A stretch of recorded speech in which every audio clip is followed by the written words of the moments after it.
Everything is now streaming live. Okay, welcome everyone to Mending the Soul of the Village, Voices of the Elders podcast. Really welcoming you all in. And we've got the most beautiful guest today. One of the elders that's going to be speaking with us today is AumRak Sapper, which you might say her name better than I can. And we've got the beautiful Emma Gould here as well. To share from one of the younger generation. So I'm going to introduce this beautiful elder.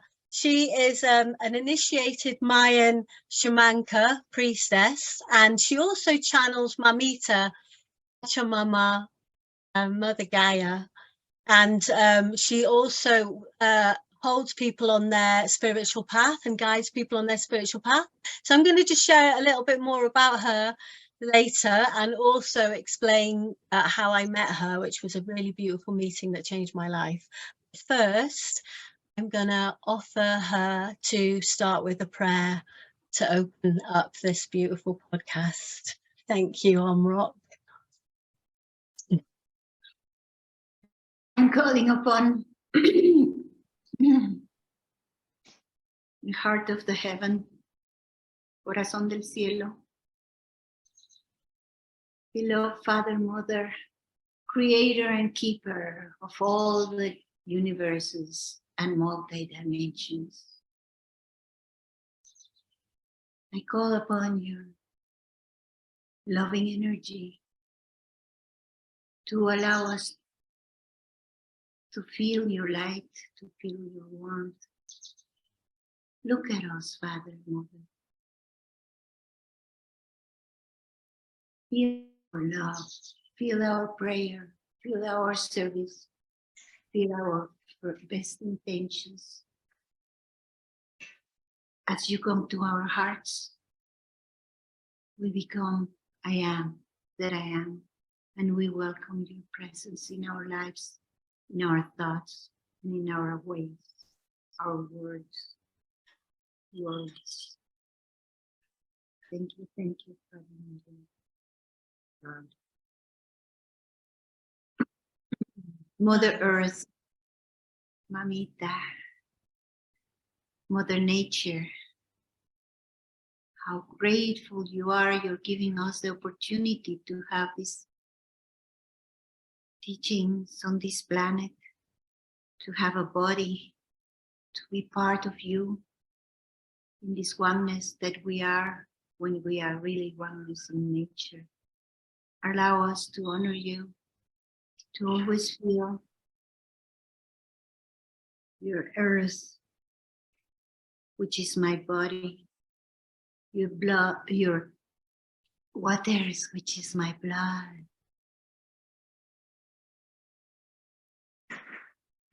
the air, which is my breath, and the fire, which is my passion to be of service, to be in the light, always in my best. Thank you, beloved Mother. I honor you for that, Mami. Pachamama. And all the beautiful names of all the cultures.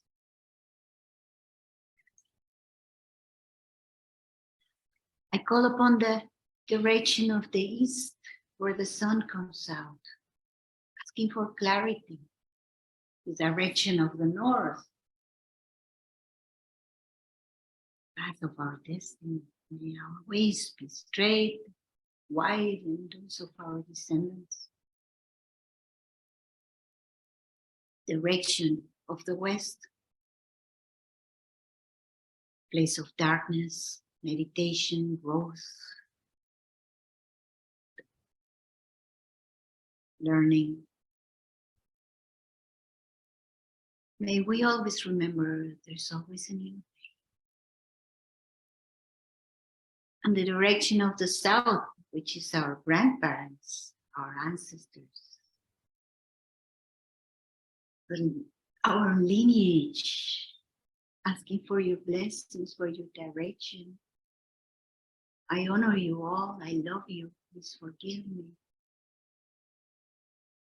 I open my heart to feel your presence and your guidance. now and always. And so, and this precious moment of now, and the sharing with all of you in our best love and light and connection. We open our eyes now. Gracias.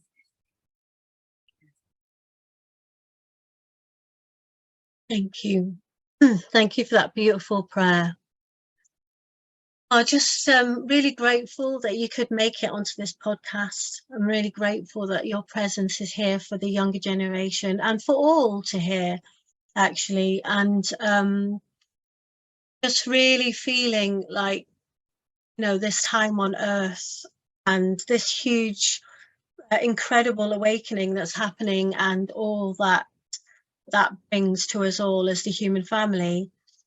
And just wanted everyone to hear the story of how I met you, because it's relevant to why I wanted to make this podcast as an offering to the younger generation, so that they could hear the voices of the elders and to feel held somewhat within the global family by the elders' voices now at this time on Earth, because there's so much going on, so much happening as we move through this death and rebirth threshold, that I really want to offer some words from our hearts to them to help them to navigate this time.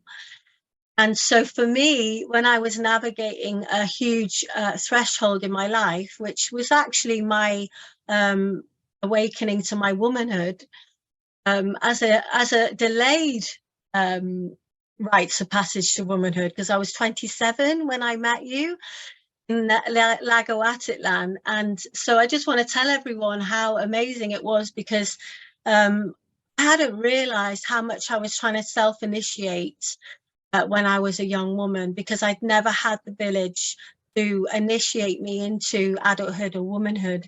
And so I was stuck in that liminal place, not a girl and not a woman, because I hadn't had the awakening, the holding in my awakening. And when I remember coming across on the boat, and I remember having that feeling that something enormous was going to happen to me. And as soon as I got there, people were saying to me, "Have you met AumRak yet? Have you met AumRak yet?" And I was like, "No, who is this person?" And they were like, "You've got to meet this woman AumRak. She's you remind us of her, you know, whenever I was talking." And I was like, "Really?" And they were like, "You have to meet her. You're gonna have this resonance with her." And anyway, one day when I was walking through the forest, I saw this beautiful woman who was around the same age as I am now, walking towards me. And I knew straight away that it was you. I knew straight away that it was AumRak. And we didn't say anything to each other. We just looked at each other. That moment of eye contact made me have the courage a few days later to come and find you. And I knocked on the door of your little house, and you said, "Open the door," and you said, "Oh, it's the fairy girl. I knew that you would come." And I went, "Oh my God." In that moment, I felt a holding that I'd never felt before, a witnessing and an honoring of me that I'd never felt, recognition of my soul that you saw. And it was so huge. And I spent the next 4 hours crying in your bedroom while you were giving me healing. And you know, like just talking to me and loving me in a way that was so you know, so much that I needed, of the holding of an older woman, so much of and you were putting your last blood on the land. And I remember you had this sharing after you shared a healing with me, and you made food for me, and we had a sharing around the blood, and I gave you some music. I can't even remember what the music was now, but something that I've been carrying and listening to, and it was called the Matriarch or something. And then you invited me to your fire ceremony with Canal, yeah, with the band that you were muse for. You were there. Yeah, I was sat next to you or opposite you or something on around the fire. And I just was so, and then I had to leave sooner than I thought. But it was enough. It was so enough. It was like my soul, the little spark of my soul.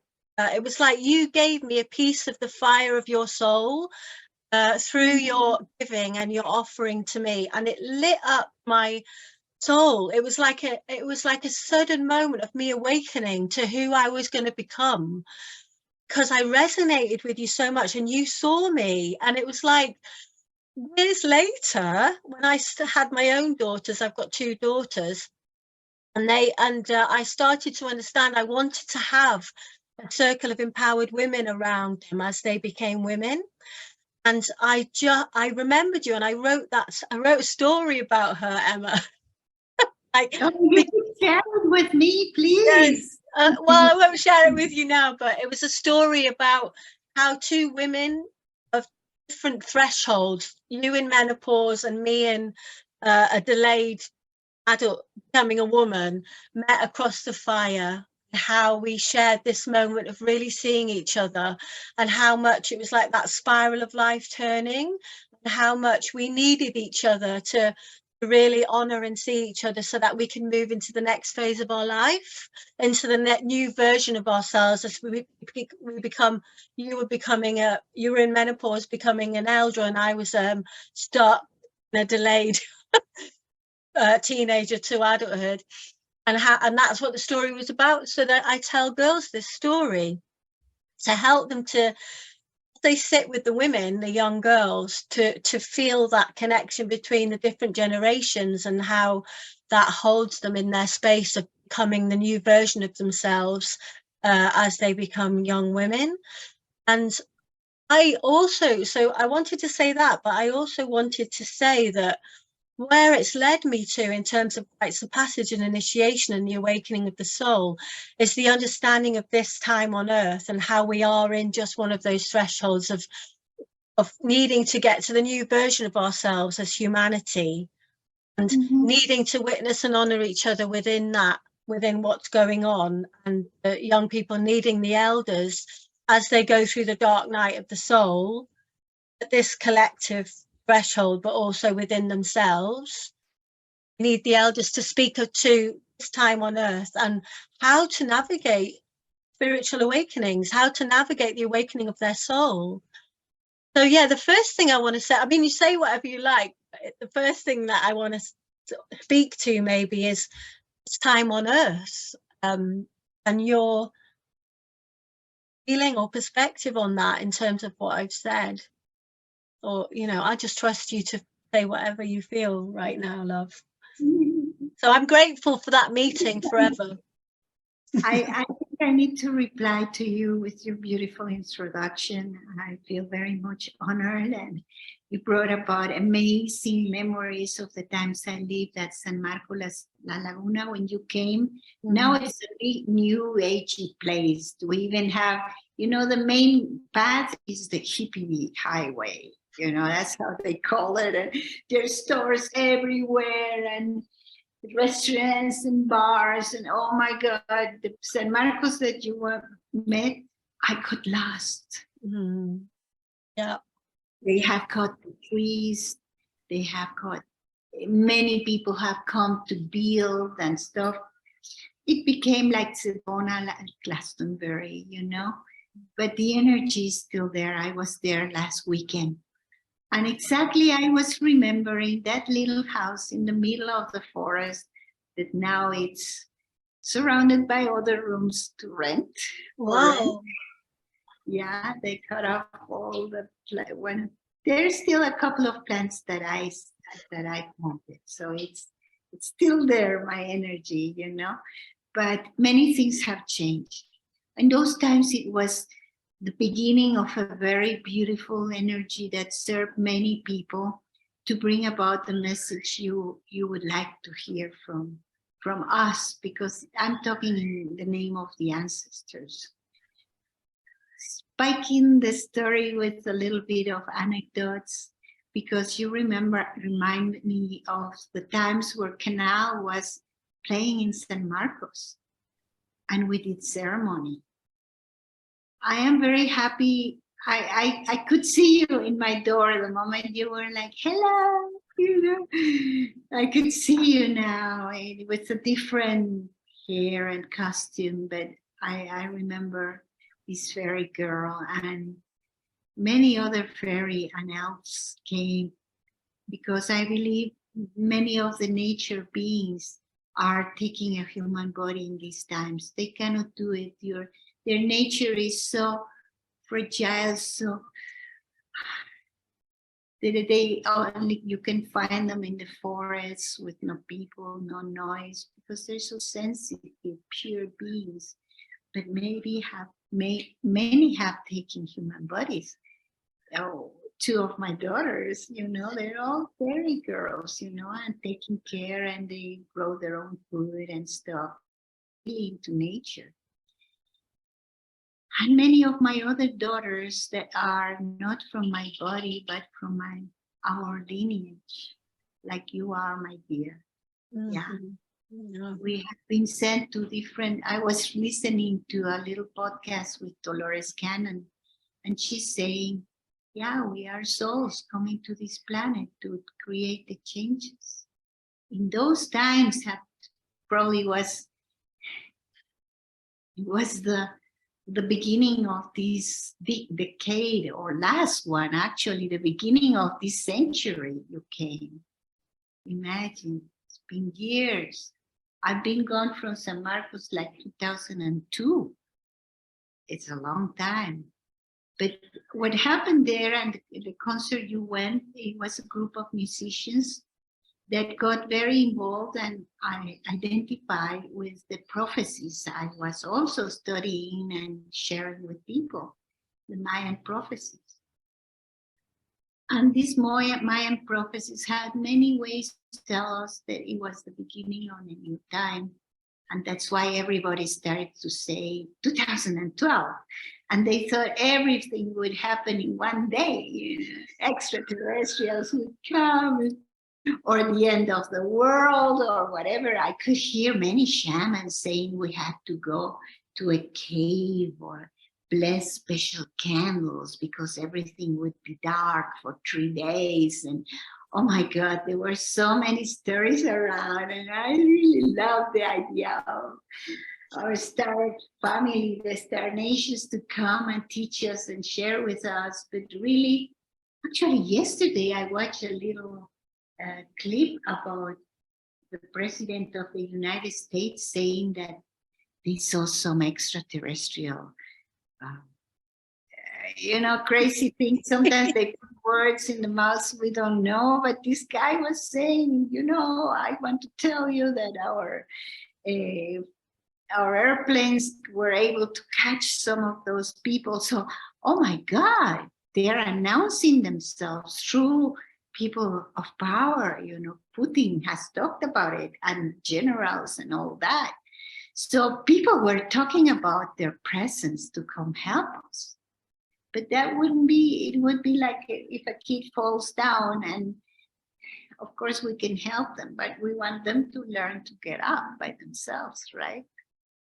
And I think this has been very much a process. Of course, we are living very special times. The whole process started in 2012, and in the meanwhile, we have gone through tsunamis and, oh my God, everything, tremors, earthquakes, pandemia, many things have happened. Because it's in other books now, it's a time of purification of the old energies should go now that Pluto is entering in the scene, dancing with another planet. Well, we are like being able, and this is the beginning. Oh my God, it's a Sunday, the way I'm not supposed to work. But early I was doing this. Look at me, the old witch in the middle of the forest can't come to the world, and travel with canal for many years all over the United States doing tours. They beautiful music. I was doing ceremony. Only when they asked me, I got off the stage and talked. But I was there like doing ceremony, creating sacred space, listening and dancing and singing to their beautiful music, announcing the new times.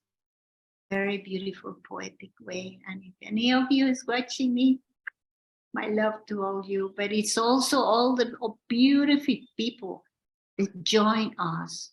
I just went, it's amazing, you know, I just went to a picture somebody in a Facebook group wrote about canal, and everybody's answering and everybody's saying, well, this band really changed my life.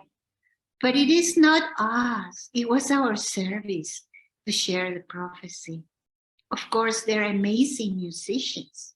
Sometimes I dare to sing a little bit along with them because I was not really open with my singing yet. Now I am. Now part of what I do is through singing also when I do temazcales. But all this process of the women you met in the forest and all these travels, you know, I traveled for 20 years. And I was able to do ceremony in very sacred spaces that I don't know why, or sometimes I know, but I don't want to say it. I will leave it to your judgment and your understanding of what I have done and what I have served in my life. Because I don't want to be overly humble, like, oh my God, you know, or I don't want to be like in the ego. But there is a part of me that is so happy and that I it's part of my lifestyle. When people during the pandemic would say, oh, you have to vaccinate or else you're gonna die. And I said, well, if I die, I will die so grateful. It's hard to tell. I'm gonna have to, what do I do with all the stuff, all my altar, my crystals, my everything that I have? I don't know, I don't have much, but still, you know, what am I going, no, I'm gonna be dead already, you know, who's gonna get my Mayan special collection of huipiles? This is the impermanence in life. But then I entrust any moment. I'm already 73. So every day is a blessing. What comes from was only a path, a way, a service, maybe part of my mission to find people like you and knowing you were little fairy kids that were lost in the material world. And it was a great joy. I could mother you and medicine you. Mm-hmm. And I'm so happy you, because it was just a little, you know, the fairy grandmother coming with a little stick to say, abracadabra, awaken, you know. Yeah, it's true. Thank you.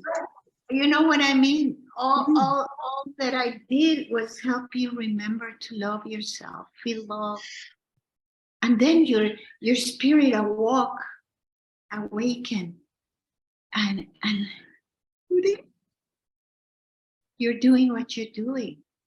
And I know you're doing what you need to do. And so many of these people have moved around the world in a very special places. And of course, I have had teachers too. My Mayan teachers, but my Mayan teachers are still in other way. They understand cosmos different. We don't call it the Mayan religion or myths, but it is a cosmovision, because we are connected with nature. The Celts also have the connection with the trees, and the people in the north have the connection with the stones. And slowly all cultures are becoming one. It's a beautiful oneness, because right now the crone, the woman, and mating are creating this beautiful triangle of the goddess. See? As you listen to the grandmother, you hear the stories of the past to remember who you are, and also the path we have taken in order to get where we are. Because once this divinity touches our heart, you only can. This is the most important thing for me. I left many things that I love to go on this mission, and it was also full with austerities of nights fighting with the dog to get the couch and sleeping on a yoga mat. But my body is strong. I could stand that. And it was all part of the adventure because I happen to be a Sagittarius. So my whole being and how my stories, I have done many trades with people with many amazing, incredible ways. So I have traced many parts of my soul through family constellations, and then I go like, oh my God, yes. My own readings, in readings to many people, they say, listen, you're a starseed. Or you are an earth person, a fairy. Or an elf. Yeah, because there's many elves there that they look kind of weird. They even have their pointy ears. Yeah, but they do their thing. Each one of us is like all of these people awakening, bringing part of this amazing, like a puzzle, pieces get together, and then they move to other places and create their own vortexes and their own little centers and places. And there's what I did during these 20 years were going from one place to the other, just to bring whatever I had to bring. Mm-hmm. It's the sacred fire, because it's an amazing alchemical way to create the sacred space, to make space for the light, and that's what the sacred fire does. Okay? Yeah. And that's what for many is initiations, for many is like a natural thing to do, because it's not the just us. It's what we read and what we accept and integrate to ourselves. Plus our own experiences and our own challenges. All that is helping us grow. I started doing yoga in my path. And for many years, the whole story was India and yoga and da-da-da-da. I never went then. And then I wanted to go to India. There was a charter from the Hare Krishna people going to India for $500. And I came along. But the group where I was coming, the other little bus had an accident, and we stayed in a little town in Mexico because we were supposed to take the charter in Mexico City, and we were in Guatemala. So we had these two little buses, everybody paid a little bit to go to Mexico and then to the big gathering. What is this? The Kumbh Mela? I don't remember. The Kumbh Mela. Kumbh Mela, yeah. We were I've been. I'm going with the Hare Krishna people, I was not, in a way I was initiated, but I never really was able to belong to groups. I'm a lone wolf. Actually, I'm very much the Jaguar energy that walks alone, yeah. So has been all the time with my tribes, with my clans, that I have found. And these are all people from other lifetimes where we get together. See, through all these stories, what I'm trying to bring is this opening, that we are living these unprecedented times on this beautiful, amazing planet, and we're part. Like they say in the North, we are the ones we were looking for. So when I hear you speaking, what I'm hearing is this amazing incredible legacy that you're leaving behind with the offerings that you've given to life. But I feel this thread that you're talking through your stories is this thread of synchronicities and initiatory path of and you followed the synchronicities and you've allowed yourself to expand, like to be in the expansion every time you move through one of your initiatory experiences. And I feel like that's kind of one of the things I wanted to speak to the specifically to the younger generation, is how they integrate their experiences so that they can live with these level of synchronicity, so they can follow their guidance, so they can feel their soul path. Because the reason why I started this podcast is got younger people coming to me who are joining in ceremonies and drinking medicine and having experiences with shamanism, for example, that aren't, it's creating, basically stuck in it.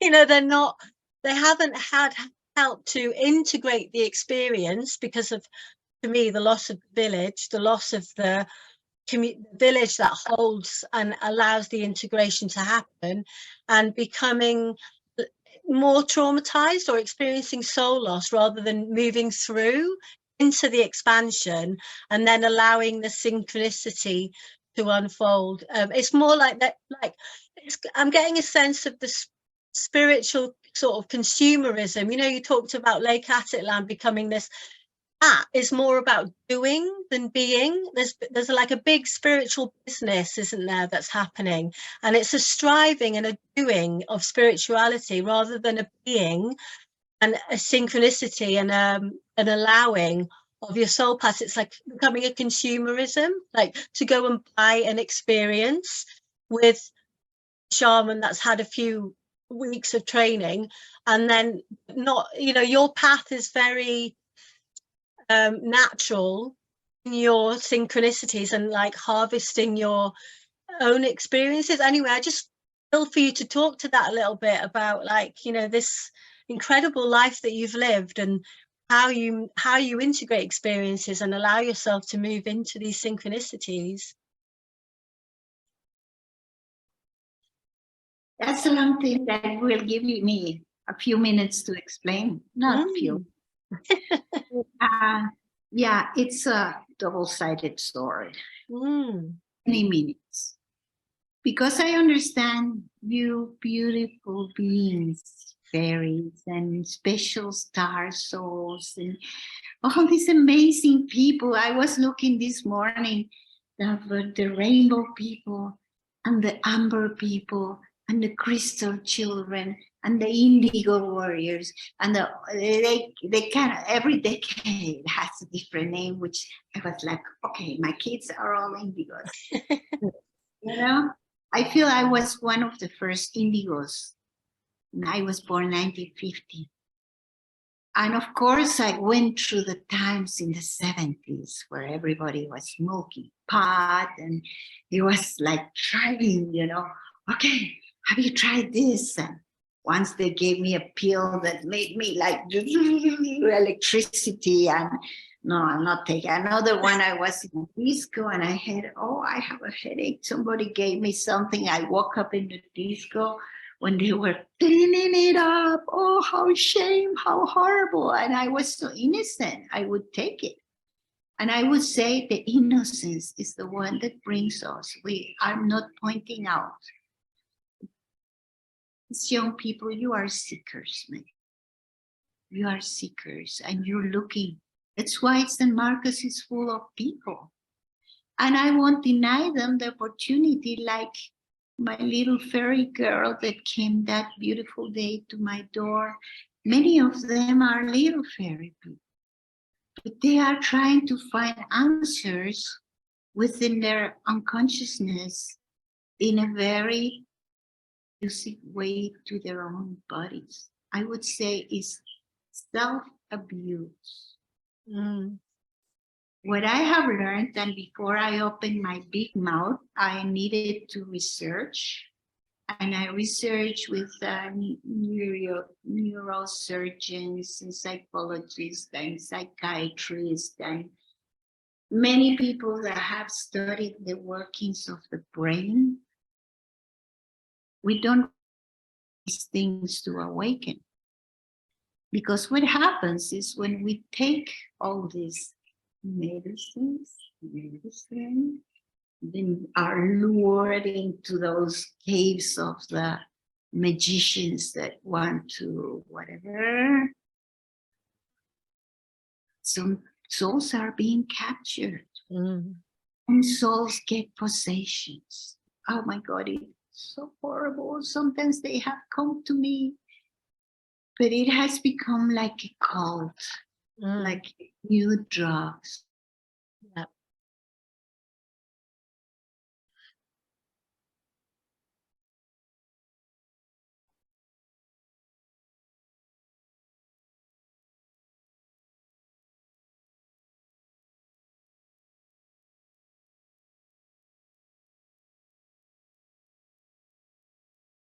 Oh, she's frozen a little bit.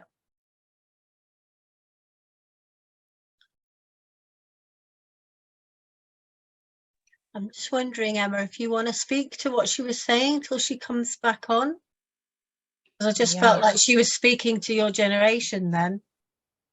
Yeah, it's really powerful. It's really yeah, it's really interesting how she said it's kind of become like a cult, and like how it's like, you know, it's like, oh, have you been and sat with the medicine, and have you been and sat with the medicine, and like, you know, all of this. And it's like, as she said, like, we don't need these things to awaken, you know, we don't.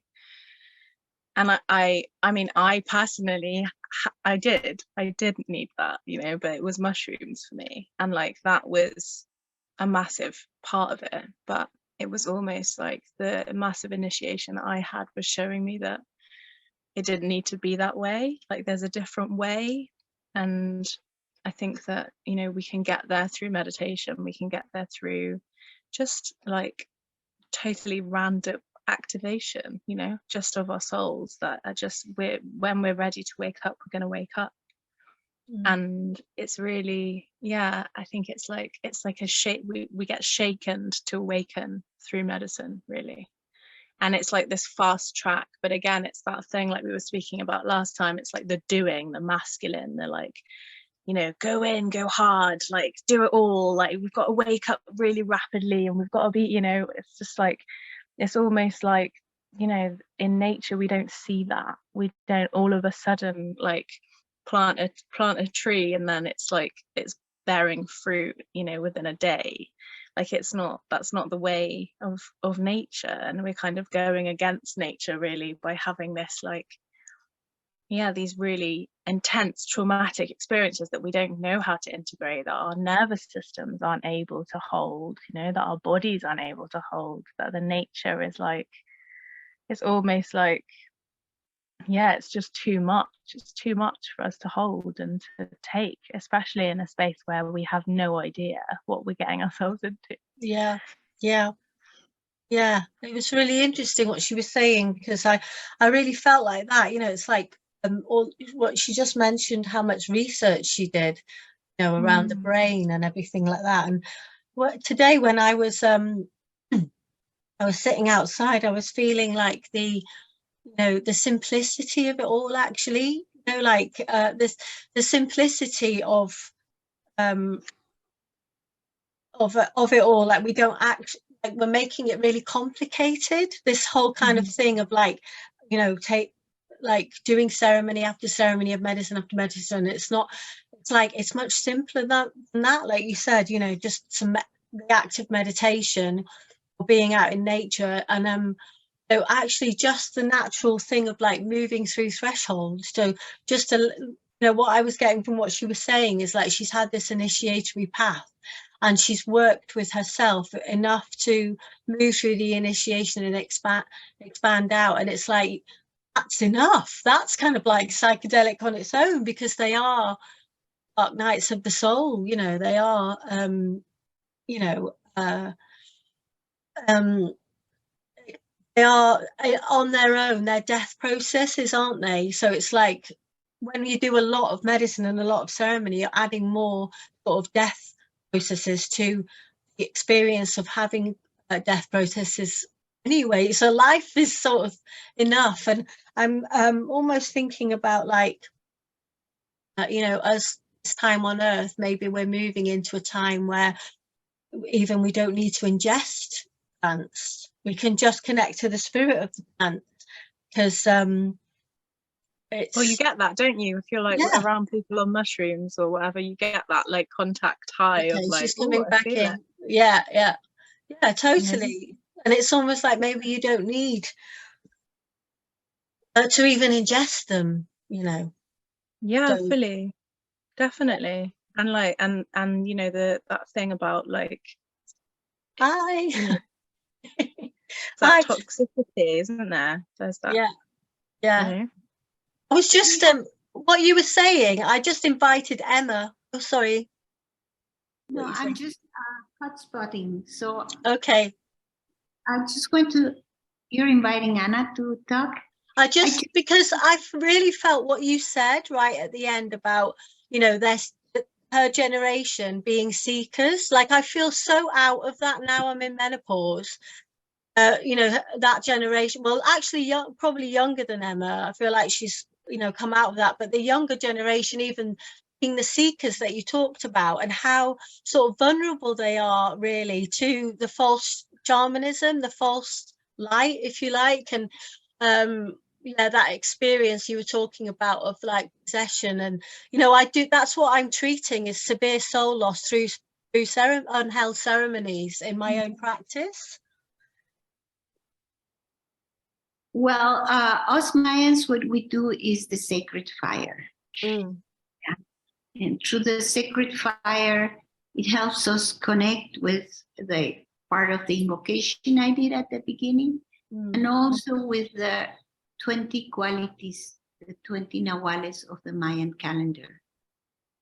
The study is this, which I have researched also, because all my shamanic stories have to have a good background. When we do the sacred fire, we enter a very special state of concentration through the dance of the flames. Some people have learned to do meditations in order to look at one flame and meditate on it.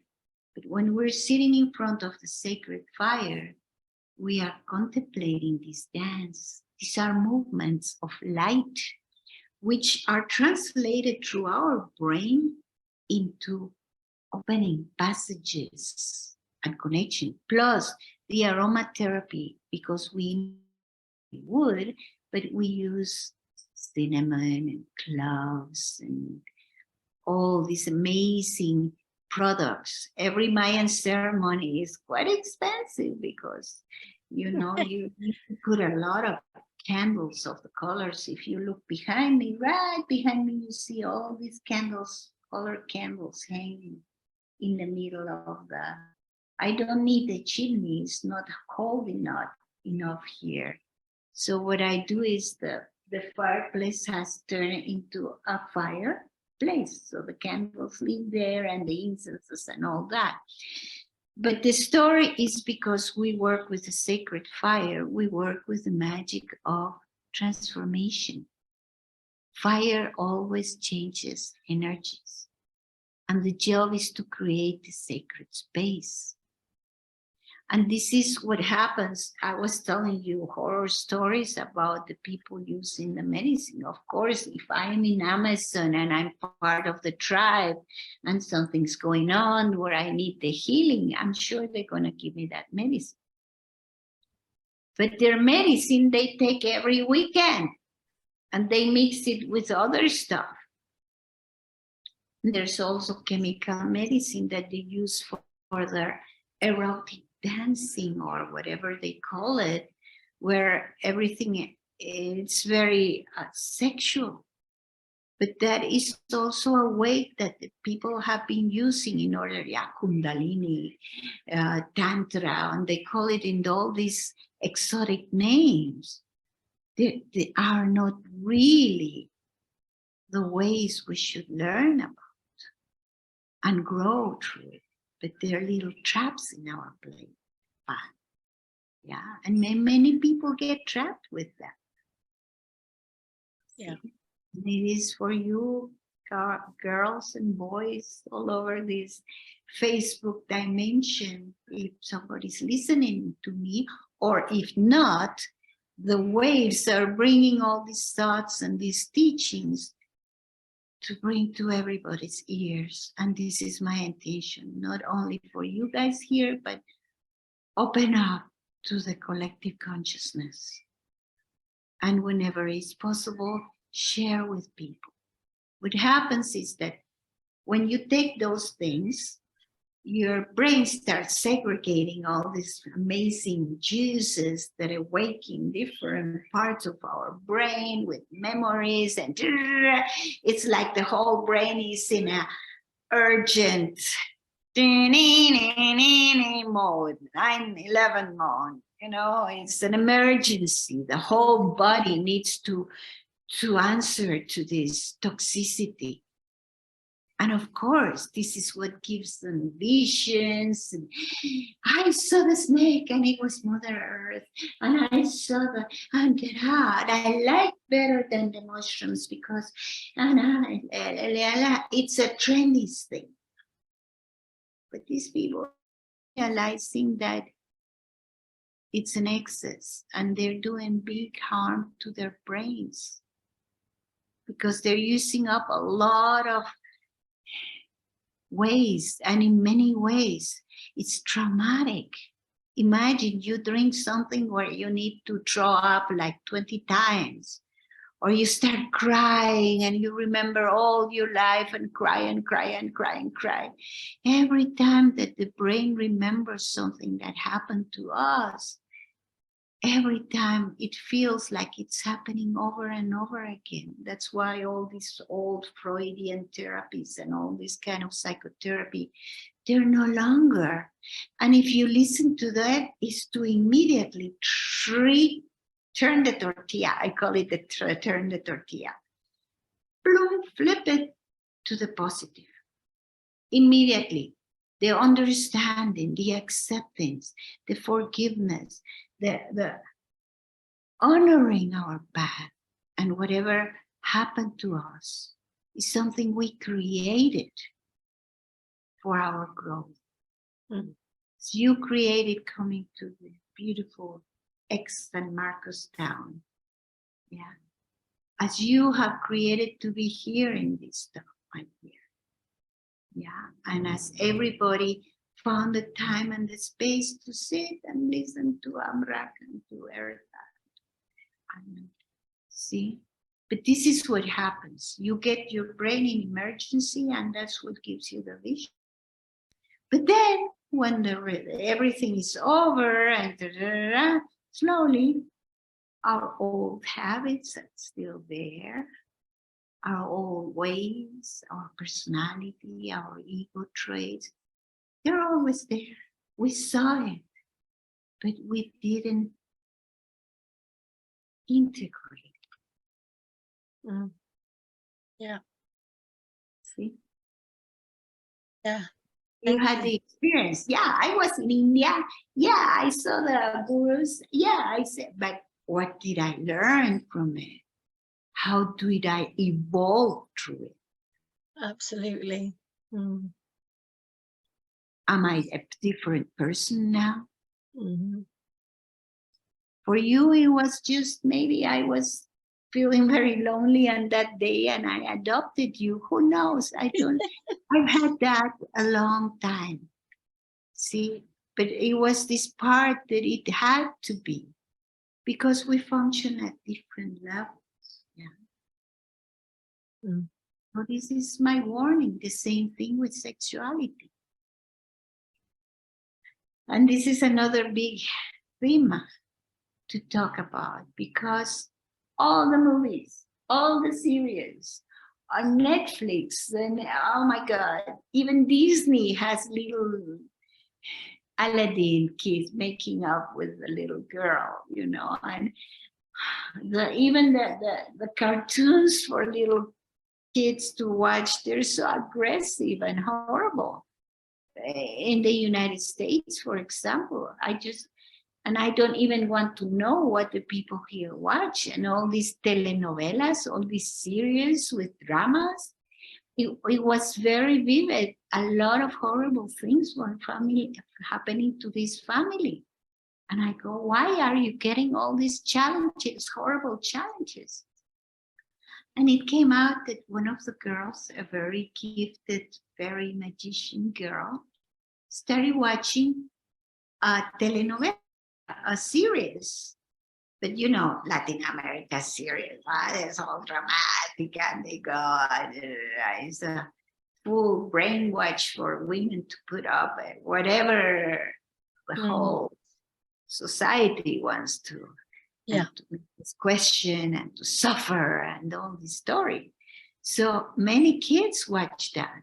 And so they react. Why is there so much violence with the kids in many countries? Because they watch it. It's all normal for them.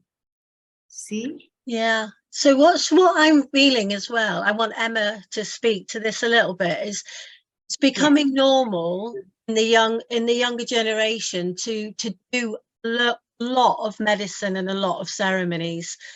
It's become a cultural thing that hasn't got the depth of, like what you were saying, AumRak, about like learning about the brain. And you know, I did a lot of schooling to understand the altered states that I was experiencing naturally. And yeah, there doesn't seem to be any time in the young people's culture to get to integrate and to evolve from each experience till they're on to the next one. So I just want Emma, because she's more of that generation, to, don't know if you want to ask AumRak a question, or I'm offering it to you. I was just like, so I just resonate so much with everything you're saying. It really is really resonant to me, and I can see it in, I guess, in people my age and the younger generation as well. Like I've got friends, because I'm 34, so I've got friends younger, again 10 years younger than me, that are in some ways so much wiser. You know, we're getting the new souls coming in are the ones that have they're more tapped in, and that's almost, from my perspective, more dangerous, because it can be this massive explosion. Like my awakening was mushrooms, and that was too much. I wasn't held. It was in a festival, you know, it was just too much, and I needed years to integrate it. And for a really long time I couldn't, you know, I didn't have an elder, I didn't have anyone to speak to about it, and I just thought I was just mad.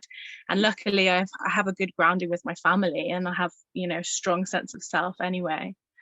But it was just, the way you were saying about, you know, all of it, like the sexuality, all of that as well, everything.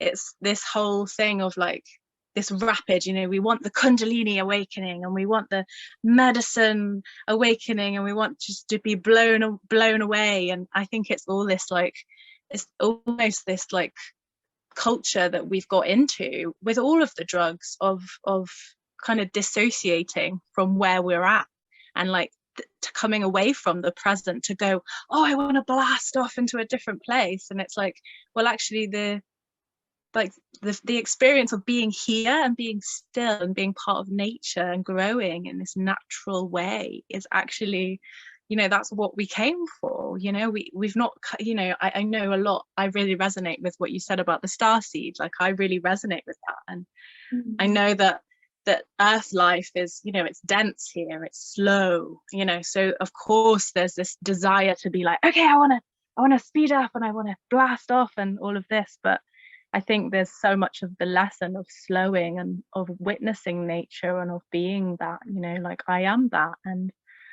And for me, like my plant medicine is fruit. And I think that fruit has really helped me more than any other medicine I've ever had. And it's this slow, deliberate, pure process of bringing in light to my body. And that I'm spreading that now. I'm like, this is the best plant medicine, you know, this is where it's at. Because, you know, all of these other plant, like mushrooms, I resonate with, I pick, you know, I bring in ceremony, I share. But also I still have awareness that there is still toxicity. It's still toxic to our body. Our body is having this reaction to a toxic foreign substance that we put inside it. And fruit doesn't have that. Fruit is pure, you know, purging the things that aren't necessary. It's purging out that toxicity. So that for me. So I was wondering if you have anything about fruits, or if you have any like awareness around that you might share. Sure. It's a good question. Thank you. It's very special because diet is also very important in these times. There's so much junk food. In my case, I could eat everything I would want to, but not any longer. I think the more I'm into wanted to be in this plane of light where I can be of better service. Let's put it like that. Because all of our purifications, yeah, it's healthy for our body, but it also brings us to a new consciousness. And fruit, you should see the mango. I was like, should I eat my mango while doing that? It's waiting for me right there. It's delicious, and I'm being mouth-watering because mango has everything. And besides, I'm going to show you because I need the example. Wow, that will bring me taking a bite of it. But this is very interesting, the way we eat our fruit, because can you hear me? Yeah. Certain fruits need to be eaten in a certain way. It's my mango. It's all super, super ripe today. And it's not only the minerals and the flavor and the smell, because to be able to smell a fruit, this is the first step to receiving the medicine, because these little guys, I'm sorry, I'm giving you mangoes, probably you'll go to the store and try to get one. You can't get one. Let it ripen, let it be soft and beautiful, and give it love, and then it will recharge yourself with energy, because they're not only alive, but they've made a long trip to come back. So we need to activate it again. See, all I had to do was go to the market and get it from the woman there, and 3 for 10 quetzales, which is like, I think quetzales is €1 or something. And I always go, and it is all the vegetables, the fruits I eat. I cannot eat dairy any longer. Probably it's got too much hormones, or the sadness of the cows, or God knows what. I try to eat out of scratch as much as possible. I eat a lot of corn because Maya people are the people of corn. I don't eat meat, maybe a little bit of a chicken broth. Sometimes if someone invites me, once in a while I'll have sushi, but picky about it, or a nice piece of fish if I'm close to the ocean.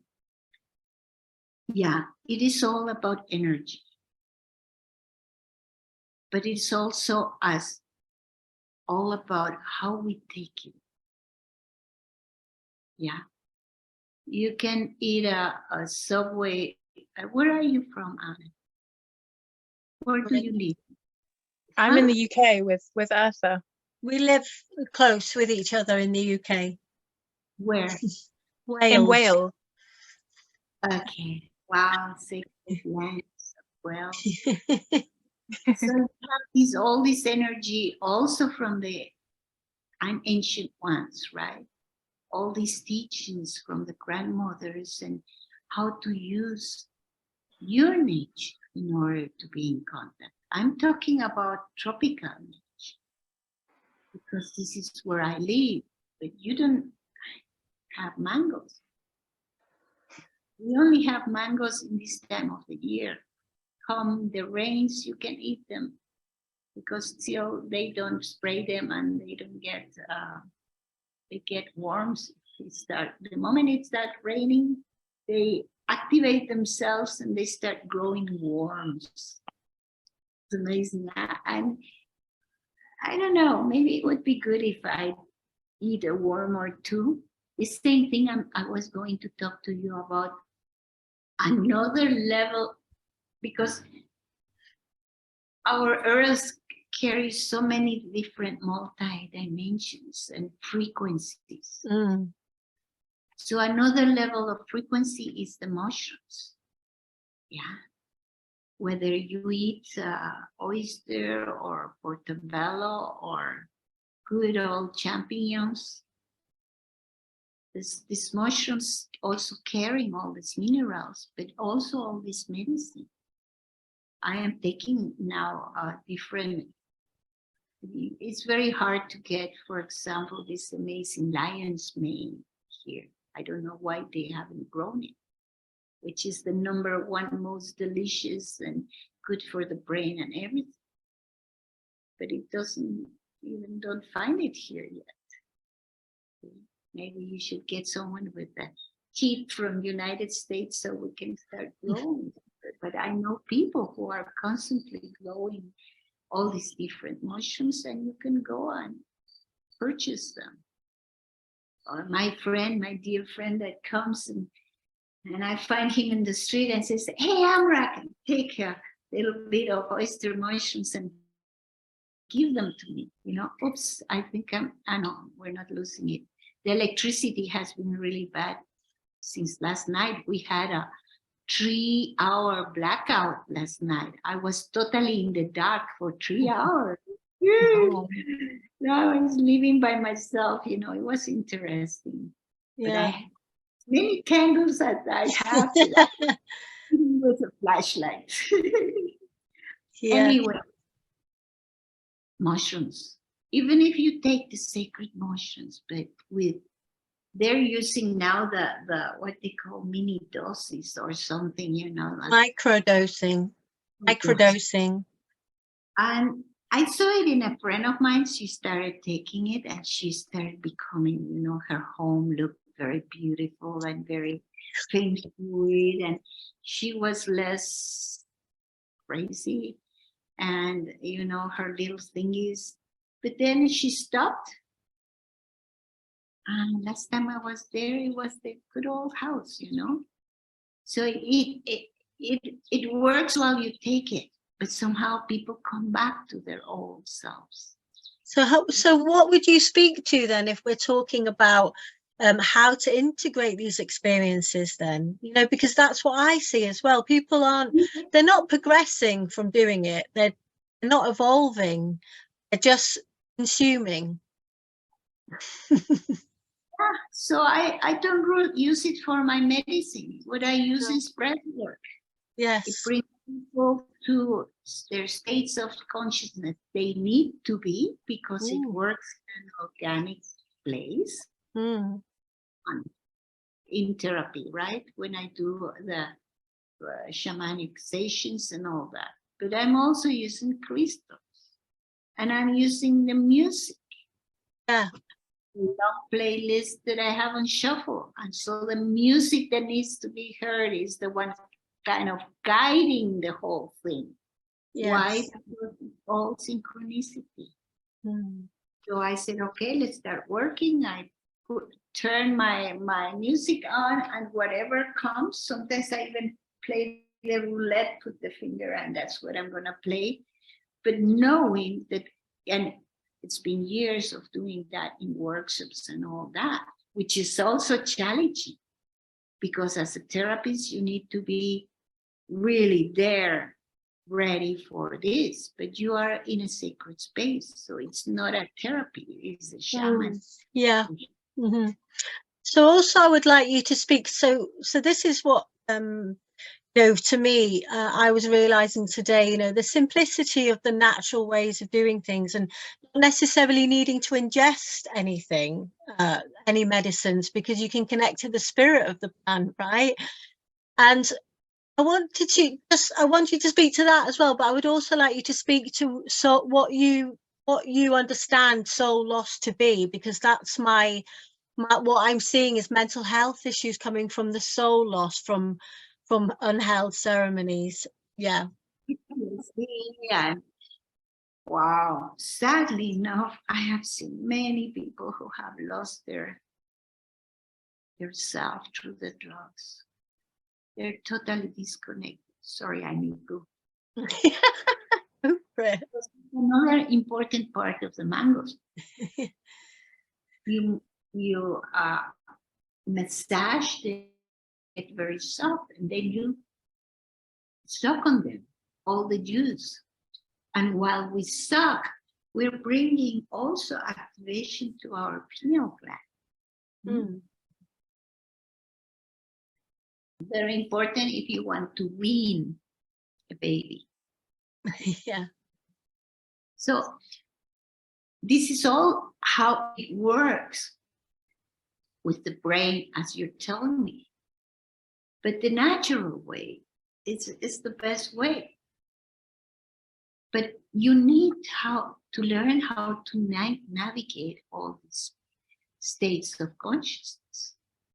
And this is what I'm going to tell you is very important. The base of it all is the practice. Mm. Whether you sit on a mat or in your special drone or in your special space or go out with nature and give yourself the time to yourself in this deep attitude of honoring ourselves, not for my beautiful butt or the clothes I'm wearing or the cap, but this part of ourselves that is within. When we really are able to come out of this fight between the two brain hemispheres and this whole story that we keep up here, because we keep all the energy here, there's so much activation in so many ways, right? That we forget to come to our hearts. And that's where the true center, that's what the connection with the divinity, with magic is. When we are able to really, after we do the whole pineal activation and all that, we come back to our hearts.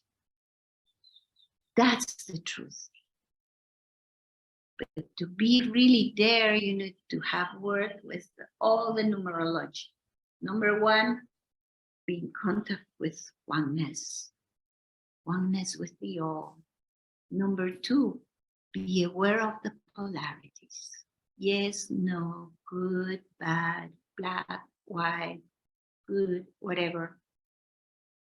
This contact and this accepting polarities because they're part of life, a life's adventure. Number three, because number three is activation, and the little bird is saying, yay, yay, yay, 3 times. Did you hear that? Oh, yeah. Oh, yeah, that's the magic. That's the sacred space. So number 3 means activation. New batteries, new energies. Number 4 means balance. What is my balance? Between giving and receiving. And heaven and earth. My grounding and my connection with my spirit guides. That's the 4. The 5 gives me the strength. I'm in my center. I'm in my power. The number 6, okay, this power I'm learning and sharing. Then you come to the 7, because then the magic starts happening, and it's the mystical power, the power of your trust, of your belief. And that brings you to the number 8, which is harmony. And when you're in harmony, you can share and work together, which is cooperation. Number, what was I? 9. No, 9 is the intention. Sorry, I was going too fast. 9 is the intention. So you're already in your harmony. And so, okay, what do I do now? How do I share this? Yeah, and that's your intention on sharing. 10 is manifestation. Okay, it's happening. But when it's happening, you realize there are things that you no longer need. So you let go with the 11. And once you let go, you can come into cooperation because you bring new ways. And that's 12. And after that, you come to 13, which is transcendence. This is the Mayan numerology. But it also works together with the Mayan calendar, which will take a whole new class, or maybe or two or three. What I have been realizing, because one thing is learning, having the information, then it's integrating it. And as I say, it is really being able to, that's where the experience comes from, and the maturity. Yeah. When you have really like investigated and searched and come to your own understanding that needs to agree with your heart. That's when you get this amazing yes. And you can listen to the voice, your inner voice. Absolutely. Oh. You know what's a good thing to do and what's the better don't get stuck there. Then you know with who it's okay to hang out with. Then we know about, okay, the intentions of their games. And from there we can have compassion.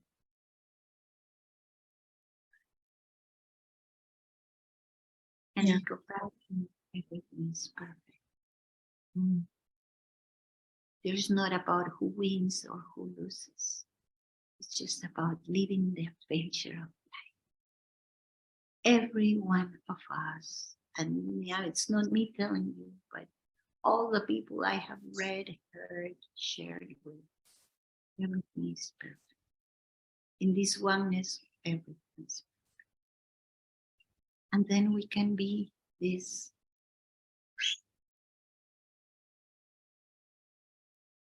messengers. This bird is being a messenger. Happy to talk to you, not with the words of a woman, but with the words of Mamita, Mother. And this is when I know that what I'm saying, I'm in the right track.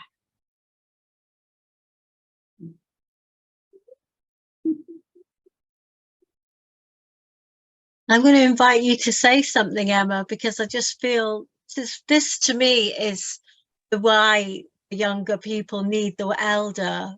What you've just said, the grace of your words, because of your elder years and your experience and all that you've given to life, that it's that irony, that reciprocity between your heart and heaven and earth and all that you've moved through from that place of heart.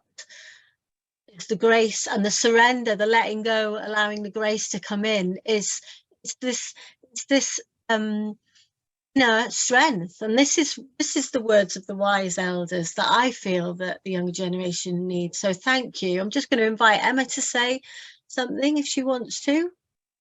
Yes, yeah, just gratitude for that. It was just so beautiful, like just so resonant. And yeah, I was just thinking as you were speaking that, you know, it's, you know, what you were saying, Eartha, about, oh, you know, can you speak to integration, and, you know, almost these like pinpoint things, like we kind of need these like bullet points of like, okay, how do we do this? But I was just thinking, it's like it's the stories of the elders, it's the connection that we're missing. You know, we don't have that.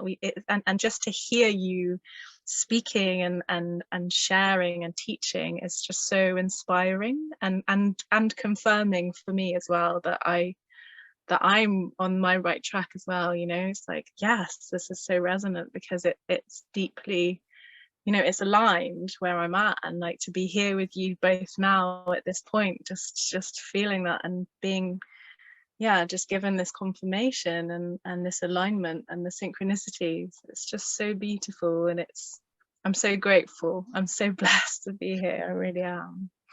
And I really am at this point where I'm stepping into my power and really feeling this threshold and this initiation. So to be here with you both today, because Eartha, I feel, you know, when you were sharing the story about how you two met and this like place that you were in, I feel so similarly about when we met. And I don't know if you remember, but I was sat in the kitchen, and because I think you'd come through a day before and I'd seen you, and I was like, she's amazing, so powerful, you know.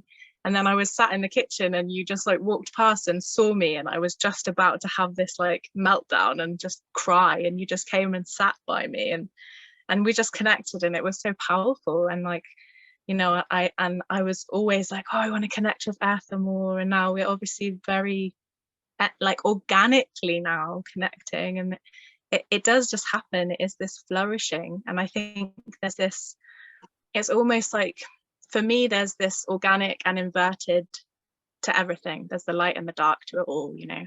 And like, as we, you know, this piece about the seeking, the younger people being the seekers, you know, when we can bring this alternative, you know, awareness, this light into these people's lives, these young people's lives, then they naturally want to seek this, because this feels good, this feels aligned, this feels confirming.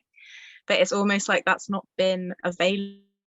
Even just this sharing, just this connection, you know, is sharing with the younger people, with those of us, you know, I'm going to share this with my friends and they'll share it with their friends, and it will move. And in that way we create these ripples of like, this is here for you. Hey, seeker, come and seek something that feels aligned already in your body. You know, it doesn't have to take you out of this body that you're in. It doesn't have to take you out of this experience. It can align with what's happening already and call you naturally forwards to a higher space as we gradually expand, rather than poof, you know, like, obviously everything is perfect and it's been necessary for these big expansions to be happening, and there's a better way. And it's just so beautiful to just be in both of your presence today. I feel very humbled and very grateful to be here. So I'm really, thanking you both. Thank you, love. Do you feel that it's like, this is the loss of the village, isn't it? Is that we don't have this generational conversations, because, you know, like, because I'm in menopause, it's like I feel, you know, I remember that sort of frantic seeking, try to self-initiate, because I didn't have a sense of belonging, and I didn't have a culture of holding. So I was trying to self-initiate through psychedelics, and then meeting AumRak at that moment actually stopped me. I was a proper party girl. I was like full on psytrance, you know, like taking a lot of substances just before I met you, love. I don't think you realize that. And meeting you stopped me. Because it was a moment of, it's like balm for the soul, isn't it? When you sit with the generation above you, it's balm for the soul to help you to relax into this unfolding of your life. And you don't, and the initiation comes through integrating your experiences and allowing everything to become your wisdom. And you need the elders to tell you that. You need the elders to hold that space. Like when you're speaking AumRak, it's like such a strength in the calmness of your being around what you're saying, because it's embodied wisdom. Because as you are in that threshold of elder, wisdom has become embodied, and the younger generations isn't. They're still on the outer. They're still on the outer seeking, and the elder is within again, and brought all of your wisdom, all your experiences inside, become your embodied wisdom. And I'm in that threshold of beginning to draw all of my experience of this incarnation inside with my last blood, so I can get to where you are, AumRak.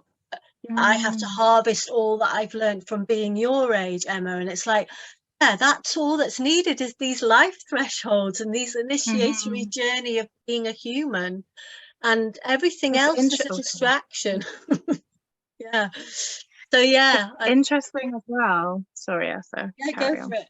No, go for it, love. I was just gonna, as you were speaking, it was just coming in, and you were saying about, like, you know, it's the lived experience, and it's almost like this piece of, like, with the drug side of it, and with almost the kind of necessity that there's been for you know, for yourself, for myself, as like future that have had these experiences, because it's almost like, especially with the drugs piece, you know, there's been so much fear instilled across society, you know, and people's parents going, don't take drugs to their children, but having no experience, you know, no grounding in that. So it's almost like there's been the necessity for us to have that experience, so we can then share and be like, hey, yeah, I've done this, you know, if you want to try it, do. And like have the ground, like for me, for instance, my dad used to take acid every weekend. So he knew, you know, and he always said to me, you know, be careful with this. If you want to try this, like, speak to me about it. And I didn't, but I had that grounding, you know. And it's almost like it's been pushed so far away that the natural seeking of the young ones, like, wants to bring that back in, you know. So it's almost like having this grounding in that experience will benefit those that come after us as well, because we have had that experience, and we can show them there is a better way, you know. We've got the experience and this, you know. So yeah, that just came through. AumRak, do you want to speak to that? Yeah, I was going to. First of all, as I was listening to you, I couldn't stand not eating my mango. I know, I want a mango. Yeah, I want a mango.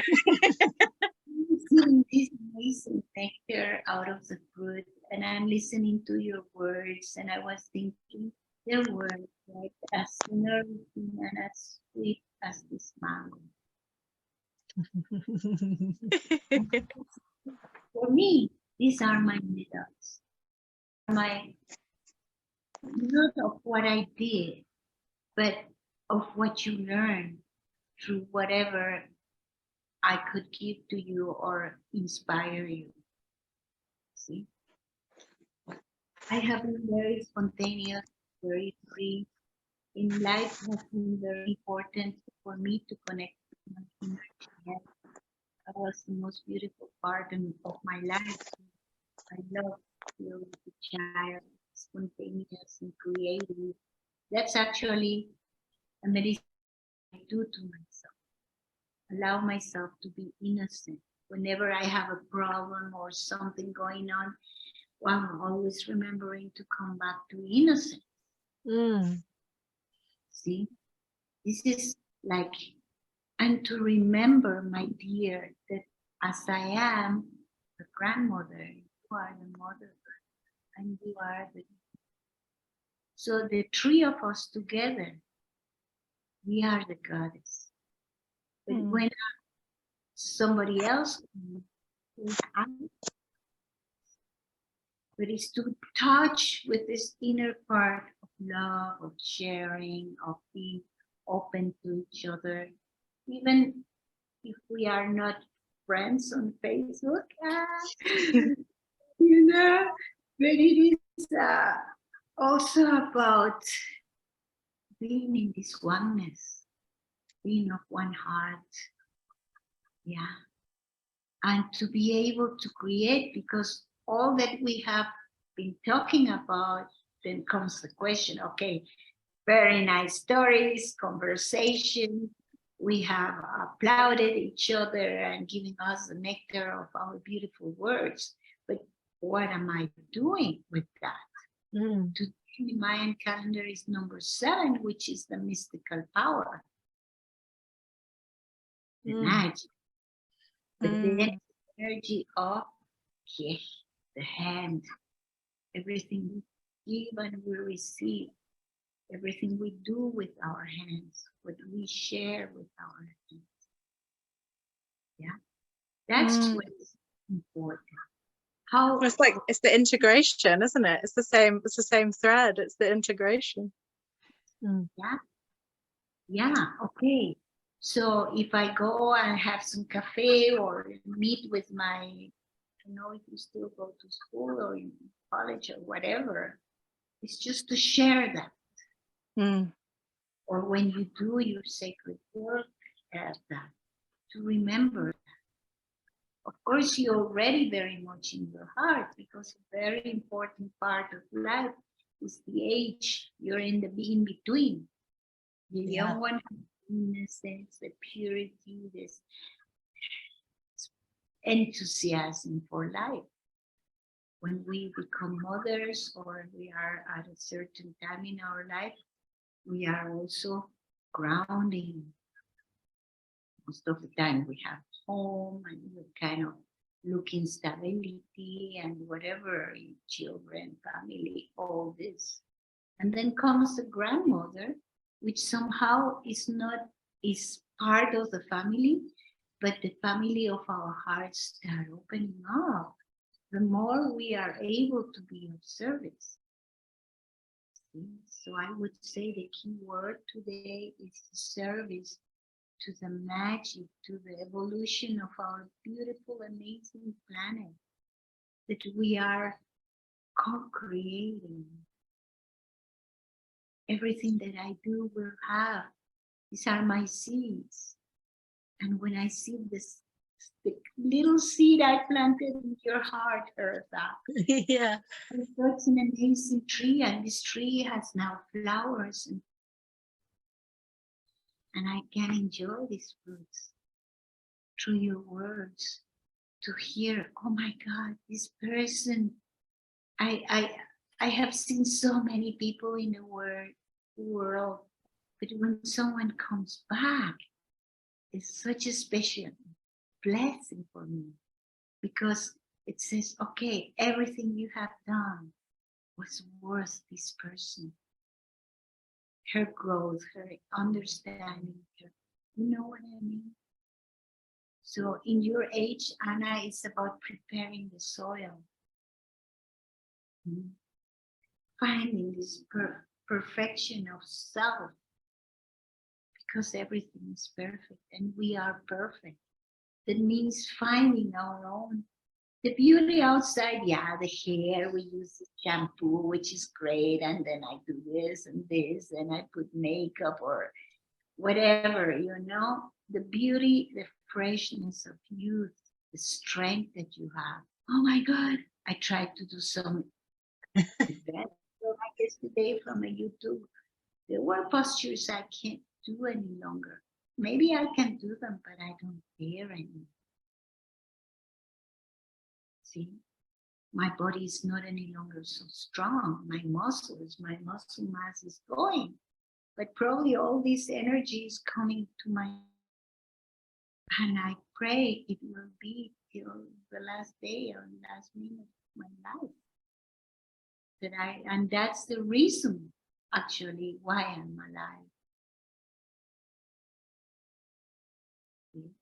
To be of service. Yeah. For me, to give you this legacy, service to humanity, to these amazing times happening.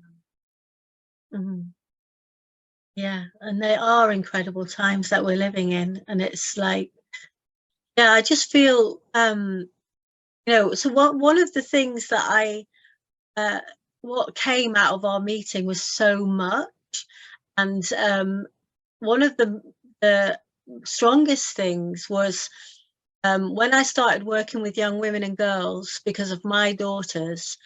I started circles of women to be with the young girls, and I realized quite quickly that women were getting triggered because they hadn't integrated their own experiences of their adolescence and their younger years. And I realized that the enormity of not having an elder on the outside, like that moment I was talking to you about us, me and you around the fire.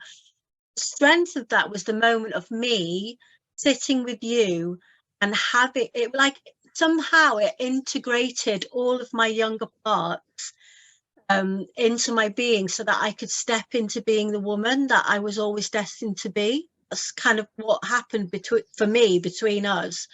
And then I was like, how can I create that moment that I had with AumRak for those women? So because I'd had loads of shamanic training, I did it on the inner. So what part of my training to help women to be with girls in a good way and not get triggered from their own youth was to create this temple of their hearts and to bring the AumRak, if you like, the wise part, elder part of them into the temple of their hearts, and then to invite their younger selves into that so they could have a moment in the heart with their wise elder self to restore their hearts and restore their inner girls so they can then restore the outer and to move towards their elderhood in a good way. So that meeting we had was extremely profound. It was like a moment of just incredible. And so that's what I'm trying, that's sort of my legacy, is trying to find ways to help people come into their holiness through their hearts and to allow all of these fragmented parts of their soul to come into their hearts and to be held by their wise selves. So I kind of feel like what I'd like to speak to before we think about finishing is this: your voice is so powerful, AumRak, to, you know, as you're speaking in your embodied wisdom. It's like you're speaking, I know you spoke a lot to their hearts, but if we get back to this death threshold that we're in, as everything's falling away, as this old paradigm, this para over paradigm is falling away, and we move into the new version of ourselves, what can we say, you know, from our hearts to the young people in terms of how to bring all of their sort of how to heal the trauma of the past so they can allow themselves to move it through this? You know, what is it that they need? How do they choose a good teacher? How do they choose? You know, I know you said about the intuition and stuff like that, but if they've got trauma, what's this path of trauma about in terms of the dark night of the soul? And you know, you spoke to it a little bit about harvesting the wounding, I call it. You know, like really being with the wounding that you've had and bringing it into the wisdom. And that's what I feel in you, this strength in you that you've integrated everything. So maybe it comes back to that integration. From that idea that everything is perfect, is perfect. If my experience is to fall in a trap, I fall in the trap, but it's my choice. Yeah. What is worth my efforts? What is, okay, it's not going to be easy, but I'm going to define myself as this is what I feel is what I need to do. So I'm still doing it. And then if you have problems in the way, you know, it's all part of it. And then we see ourselves, well, in my age and time, as teachers, we are teaching each other, even the youth people. Yeah, it is very important also for many elders. You're speaking so much about the elders, but not all of us come into their wisdom.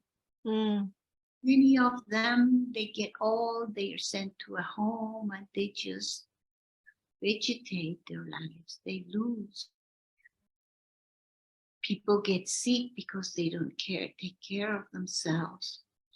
The children don't treat them right, so they lose their everything. So it's very sad also to see the elders and the great big difference, because from my time, when I was a teenager, to your time, Anna, when you were a teenager, and when you were a teenager, Eartha, it's 3 different times in history. And now the times are so fast.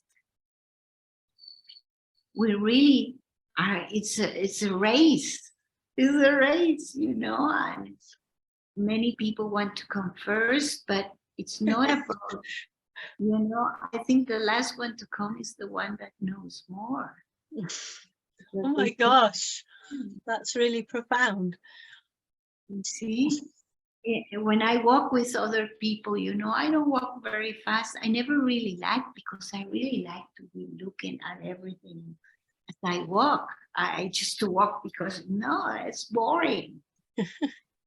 The tree and the bird, and oh, look at butterfly, or oh, this car is beautiful, or that guy, or whatever the influence of the surrounding.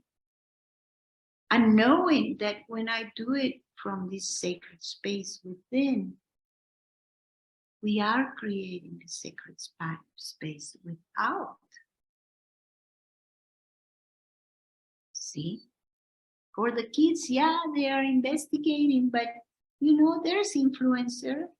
I told my friend the other day, I think I'm going to become a spiritual influencer. And somehow, this is what's happening. I'm talking in the morning with, today is such a special day. 9 in the morning, talk with all these beautiful midwives in Germany. At noon, I'm talking to you. In the evening, I'm talking with people in Colorado about sound and being an elder and all this, all in one day. God, great, I'm being of service. Thank you. See, the universe is on service for many years and all of my life. So what I want to tell you is that everything is perfect, but the more we search for the truth, our own truth, the more we take our own decisions, not because somebody is influencing me, which is a little bit of a counter to I said I want to be an influencer. But it is more about, first of all, the connection with the women. There's not many women talking. I don't know why. Probably we were shut many times. But now is the time, this female mother energy to come out. And Anna, if you feel like being a grandmother, by all means, be a grandmother, because this is the way we worked the energies of her mother, the goddess. Call her as you wish. But it's this female energy that now is starting to finally have the opportunity to be part of whatever's going on. All the centuries, all the women that have lost their lives, not only in the body, but in their wishes, in their emotions, in their dreams, because they had to put up with the wishes of the parents or whatever. And it is the time to be self-sufficient and in oneness, embodying this goddess. Because this is what moved me to hug you and treat you. That is what's moving you into becoming a woman. But be a complete woman. That take your life, and it's your life. And you have all the right to live it as you wish, as long as you don't hurt yourself or your soul. And when we flow, we let go of control, and we don't allow others to control. Then the path goes straight and wide, beautiful, because we are being guided. Of course, we have to ask for this guidance. We need to acknowledge our spirit guidance. We need to acknowledge the songs of the bird that are calling for the rain. These birds you're hearing, they're calling for the rain. This is the beginning of the rainy season. All this Easter story and the spring, they're making little nests here in my garden. So for the young people, start making your nest. It is not probably a nest that has a space like I have my own home. Many of us have become seekers and wanderers and nomads around the world. And pay attention if the world is calling you to one place, because that's where you go in service and action.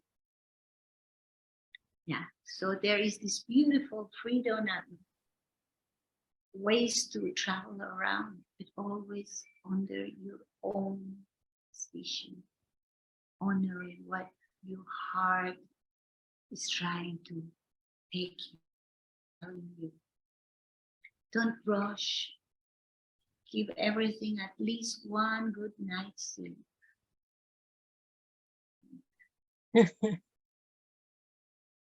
And when you are sure about something, do it.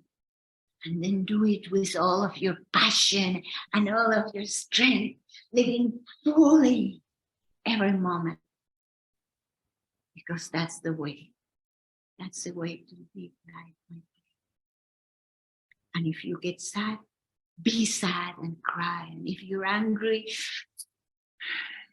punch, not a person, but something that doesn't hurt. If you're afraid, look for help. Allow yourself to be vulnerable. Create a sacred space, a great sacred group that will be always there for you, as you are there with them. Okay? And that's how we create our little communities. The tribe is all over the world now. We're a tribe. And whoever joins us are part, because also the strength is in the unity. I don't know what else to tell you. I think I have talked a lot. I think that's, I mean, to me, I feel like we need to leave it there, because I feel like your words, your words are so perfect, and it is just, last words, So Emma. grateful. Oh, thank you so much. I'm absolutely honoured. Would really love to stay connected as well with you, AumRak, if that would feel good for you. Write me or message me or I will. me. I'm obviously, you know, just I don't go to Telegram too much. It's kind of the last one in my little screen, and I forget about it. But all what is Facebook or Instagram, or what's the best? By me. Thank you so much.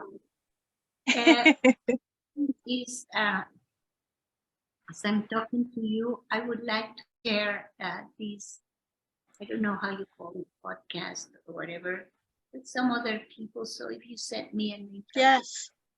go see them. Yeah, absolutely. I just feel like, I want to say how grateful I am that it feels so alive. You're the first elder to speak on my podcast. It's like, because Pat McCabe was supposed to speak yesterday and she double booked, and we're going to reschedule, but I was like, no, because it feels like you, because it's all come from you, and now it's like coming full circle, right? And it's like, wow, absolute perfection again, just what you said, AumRak. We have to get out of the way of ourselves to allow the divine to unfold in our lives. Perfection. And I just be humble enough to receive it in our heart, proud of enough to really shine that light. I feel that I also feel that maybe I might call on you again later on in the podcast, because I feel like there's going to be questions from people, possibly, and this is going to evolve, right? It's an evolution of, that's why I'm calling it Mending the Soul of the Village, because together we're mending the soul of the village. By looking, being together from the place of truth in our soul. So I'm going to leave it there and go and get my daughters and just leave with the profoundness of what was spoken. And I'm going to ask you, AumRak, to close with a little prayer, and then I will end the meeting on that.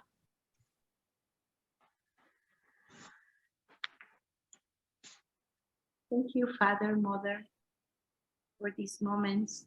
Thank you to everyone who is here. I ask for the greatest blessings in path in your heart.